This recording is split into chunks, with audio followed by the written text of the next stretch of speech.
Alors aujourd'hui, on s'attaque à un gros morceau de la philo, un des concepts les plus connus, l'impératif catégorique d'Emmanuel Kant.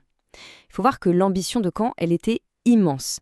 Il voulait fonder une morale sur la raison pure, une morale universelle qui ne dépendrait ni de nos émotions, ni des situations particulières.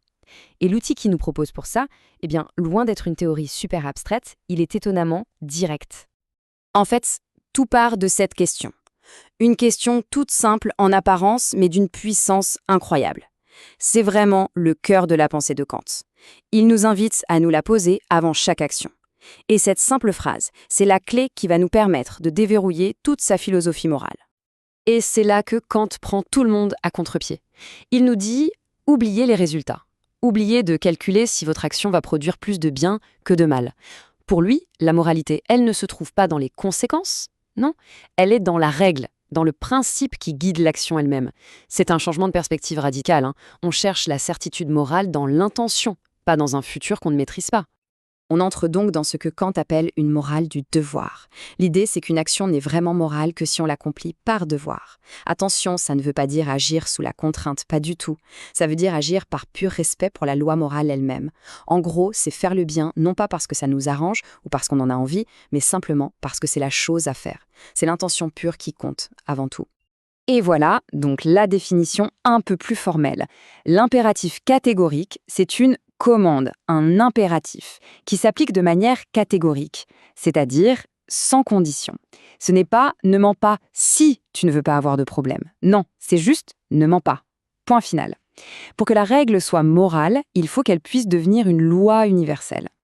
Bon, pour que tout ça devienne un peu plus concret, Kant a imaginé une sorte de test, un test décisif en 2 étapes. C'est un processus assez simple qui permet d'évaluer n'importe quelle action et de voir si, oui ou non, elle est conforme à ce fameux impératif. La toute première partie de ce test, c'est ce qu'on appelle le test de l'universalisation. Et c'est là que notre question de départ, et si tout le monde faisait comme moi, prend vraiment tout son sens. Voyons un peu comment ça fonctionne. Le processus est simple, il se fait en 3 temps. D'abord, on identifie la règle, ce que Kant appelle la maxime, qui se cache derrière notre action. Par exemple, je peux mentir quand ça m'arrange. Ensuite, deuxième étape, on imagine un monde où absolument tout le monde suit cette règle, comme si c'était une loi de la nature. Et enfin, on se pose la question clé, est-ce que ce monde est encore cohérent? Est-ce qu'il tient debout logiquement? Pour bien comprendre, rien ne vaut un bon exemple. Prenons une situation qu'on a tous connue, la tentation de mentir pour se sortir d'une situation un peu compliquée. Allez, faisons passer cette action au fameux test de la loi universelle. Et là, le résultat est fascinant de clarté. Imaginez un monde où tout le monde dit la vérité. Il est parfaitement fonctionnel. La confiance, c'est la base de la société. Maintenant, imaginez un monde où tout le monde ment tout le temps. Eh bien, ce monde s'auto-détruit. Si tout le monde ment, plus personne ne croit personne. La communication s'effondre. Le mensonge lui-même perd son sens parce qu'il n'existe que si la vérité est la norme. Bref, l'universalisation du mensonge crée une contradiction logique.